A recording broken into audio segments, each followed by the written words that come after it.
നമ്മുടെ ജീവിതത്തിൽ പല പ്രശ്നങ്ങളും വലുതാവുന്ന എങ്ങനെയാണെന്നറിയോ? ചെറിയ ചെറിയ കാര്യം തോണ്ടി നമ്മളതിൽ ഫോക്കസ് ചെയ്യും. വീടുകളിലൊക്കെ ഉണ്ടാകുന്ന വഴക്കുകളൊക്കെ എങ്ങനെയാണ്? ചെറിയ ചെറിയ ചെറിയ പ്രശ്നമായിരുന്നത് തുടക്കം. അത് നമ്മൾ തോണ്ടി അത് തന്നെ നമ്മൾ ചിന്തിച്ചു, അത് തന്നെ ഫോക്കസ് ചെയ്തു. അതായത് ആരോടെങ്കിലും നമുക്ക് മനസ്സിലൊരു വിഷമം ഉണ്ടെങ്കിൽ, ഒരു ബുദ്ധിമുട്ടുണ്ടെങ്കിൽ, നമ്മുടെയൊക്കെ സ്വഭാവം എന്താണ്? അത് തീർക്കാതെ നമുക്ക് ഉറക്കം വരികയില്ല. അതൊന്ന് പറഞ്ഞ് തീർക്കാതെ അതിൽ നിന്നുണ്ടാകുന്ന നഷ്ടം നമുക്കാണോ അവർക്കാണോ ഇതൊന്നും പ്രശ്നമല്ല. പക്ഷേ നമ്മളോട് എന്തായാലും അവൻ അങ്ങനെയാണല്ലോ പറഞ്ഞത്, അതിന് മറുപടി പറയാതെ നമുക്ക് പറ്റിയല്ല, നമുക്ക് ഉറക്കം വരികയില്ല. പക്ഷേ അന്നേരം അതിനനുസരിച്ചുള്ള സാഹചര്യങ്ങൾ വീണ്ടും ഉണ്ടായിക്കൊണ്ടിരിക്കും.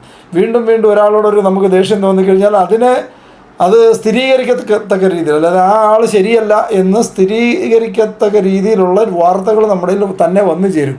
നമ്മൾ അന്വേഷിക്കേണ്ട ആവശ്യമില്ല. നമുക്കൊരാളോട് ഇഷ്ടമില്ല അല്ലെങ്കിൽ എന്ന് വെച്ചാൽ ഉടനെ തന്നെ നമ്മുടെ അടുത്ത ബന്ധുക്കളോ സുഹൃത്തുക്കളോ വന്നോളും. മറ്റവനെക്കുറിച്ച് നീ അറിഞ്ഞു, അത് അങ്ങനെയാണ് ഇങ്ങനെയാണെന്ന് പറഞ്ഞത് ഓട്ടോമാറ്റിക്കായിട്ട് ഉടനെ നമ്മുടെ മൈൻഡ് പ്രോസസ്സ് ചെയ്ത് കഴിഞ്ഞു. നമുക്ക് എന്താണോ വേണ്ടത് അന്നേരം പ്രോസസ്സിങ് തുടങ്ങും.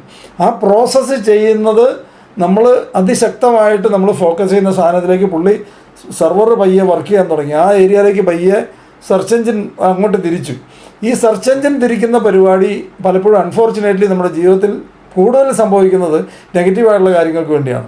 നമ്മൾ പോസിറ്റീവായിട്ടുള്ള കാര്യങ്ങൾക്ക് ഇതൊന്നും പലപ്പോഴും ഉപയോഗിക്കാറില്ല എന്നുള്ളതാണ് സത്യം. പലപ്പോഴും നമ്മുടെ ആ മൈൻഡിൻ്റെ ആ പവർ ഫോക്കസ് ചെയ്തെടുക്കാനും ഫോക്കസ് ചെയ്യുന്ന കാര്യങ്ങൾ നമ്മുടെ യുക്തിക്ക് പോലും ചിന്തിക്കാത്ത ലെവലിൽ. അതുകൊണ്ടാണ് ലോകത്ത് വലിയ അത്ഭുതങ്ങളൊക്കെ സംഭവിച്ചിട്ടുള്ള എല്ലാ ആൾക്കാരും മനസ്സിൻ്റെ പവർ കൊണ്ടാണ്, അത് ഫോക്കസ് ചെയ്തെടുത്തുകൊണ്ടാണ്.